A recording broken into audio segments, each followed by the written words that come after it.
میرے تمام ویورز السلام علیکم۔ دو مشہور ٹھگوں کا آپسی ٹکراؤ، یہ قدیم وقتوں کی ایک انتہائی دلچسپ اور سبق آموز داستان ہے جو آپ کو اپنے سحر میں مبتلا کر دے گی۔ یہ اس داستان کا پہلا مکمل حصہ ہے، جبکہ دوسرا حصہ پہلے حصے کی کامیابی کے بعد پیش کیا جائے گا۔ اب سب سے گزارش ہے کہ اس چینل کو سبسکرائب اور ویڈیو کو لائک کر دیں تاکہ میری حوصلہ افزائی ہو سکے اور اس سلسلے کو میں مزید آگے بڑھا سکوں۔ تو چلے دوستو، بسم اللہ کرتے ہیں۔ بسم اللہ الرحمن الرحیم۔ دو مشہور ٹھگوں کا ٹکراؤ۔ پرانے وقتوں کی بات ہے کہ ایک مشہور ٹھگ جس کا نام علم دین تھا، یہ لوہاری کے پیشے سے وابستہ تھا، جبکہ دوسرا ٹھگ جس کا نام شمشیر تھا وہ دکانداری کے پیشے سے وابستہ تھا۔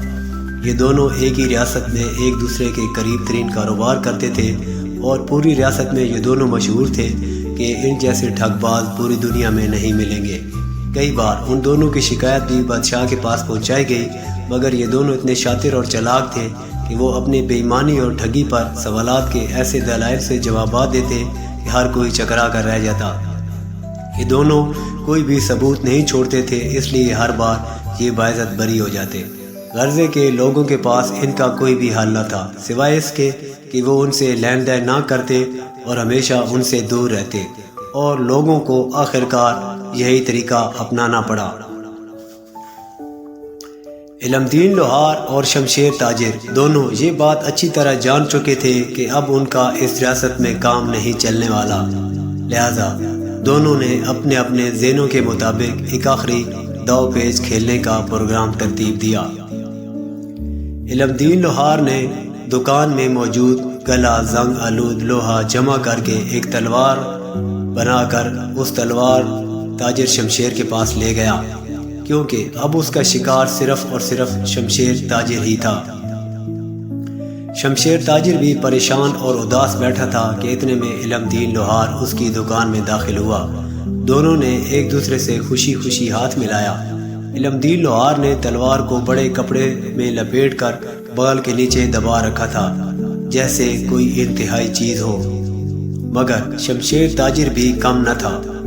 اس کی نظریں فوراً اس کی بغل میں چھپی تلوار پر پڑی تو بولا کہ یہ کیا چیز ہے جو آپ نے چھپا رکھی ہے؟ علم دین لوہار سرگوشی سے بولا، آہستہ بولو، کوئی سن نہ لے۔ پھر دونوں نے سرگوشی میں باتیں شروع کر دی۔ علم دین لوہار نے کہا، یہ ایک تلوار ہے جو کہ مجھے کہیں سے ملی ہے۔ بیچنے والا مجبور تھا، مگر اس کا کہنا تھا کہ یہ انتہائی قیمتی ہے۔ چونکہ آپ تاجر ہیں تو آپ ہی اس کی قدر و قیمت بتا سکتے ہیں۔ تاجر نے جب لوہار کو تلوار کو دیکھا تو زنگ آلود تلوار اسے کئی ہزار سال پرانی معلوم ہوئی۔ چونکہ یہ دونوں دکان کے اندر اور اندھیرے میں تھے، لہذا تاجر کی آنکھیں دھوکہ کھا گئی۔ تاجر شمشیر نے علم دین لوہار سے کہا کہ یہ ایک عام سی تلوار ہے، اگر تم بیچنا چاہتے ہو تو میں آپ کو گھی کے 2 کنستر دے سکتا ہوں۔ علم دین لوہار نے انکار کر دیا اور کہا کہ ہرگز نہیں، یہ میں کسی اور کو جا کر بیچوں گا، مجھے آپ پر بھروسہ نہیں ہے، تم میری مجبوری سے فائدہ اٹھا رہے ہو۔ جبکہ علم دین لوہار اس تاجر کو مزید بے وقوف بنانے کے چکر میں تھا۔ شمشیر تاجر نے دیکھا کہ بندہ ہاتھ سے نکل رہا ہے اور کوئی نیا بندہ تو نہیں رہا، کیوں نہ ہی اس کی بے وقوفی سے فائدہ اٹھایا جائے۔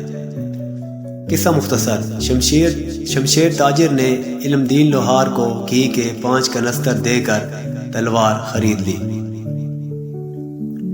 جو ہی علم دین لوہار تاجر کی دکان سے باہر نکلا، اس نے فوراً دکان بند کر دی اور تلوار کو چھپا کر بیچنے نکل پڑا۔ دوسری طرف علم دین لوہار نے بھی دکان سے نکلتے ہی فوراً گھر کی راہ لی اور گھی کے کنستر گھر میں چھپا کر گھر کے باہر والے دروازے کو لاک لگا دیا کہ جیسے گھر میں کوئی نہیں ہے۔ یعنی کہ دونوں اپنی اپنی جگہ پر احتیاط برت رہے تھے، پھر کبھی ہمارا آپسی ٹکراؤ نہ ہو کہ کہیں یہ سودا واپس نہ ہو جائے۔ تاجر شمشیر جب تھوڑا ویران جگہ پر پہنچا تو اس نے خاموشی سے تلوار باہر نکال کر اس کا اچھی طرح معائنہ کیا۔ مزید تسلی کے لیے اس نے ایک درخت کے تنے پر تلوار چلائی تو تلوار ٹیڑھی ہو گئی۔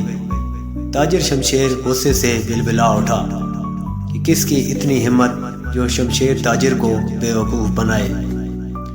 غصے سے تلوار ہاتھ میں پکڑے علم دین لوہار کے گھر کی طرف چل پڑا۔ دوسری طرف علم دین لوہار نے تسلی کر کے کہ اب کوئی گھر میں نہیں آ سکتا، گھر کے خفیہ تہخانے میں چلا گیا اور گھی کے کنستر کو کھولنے لگا۔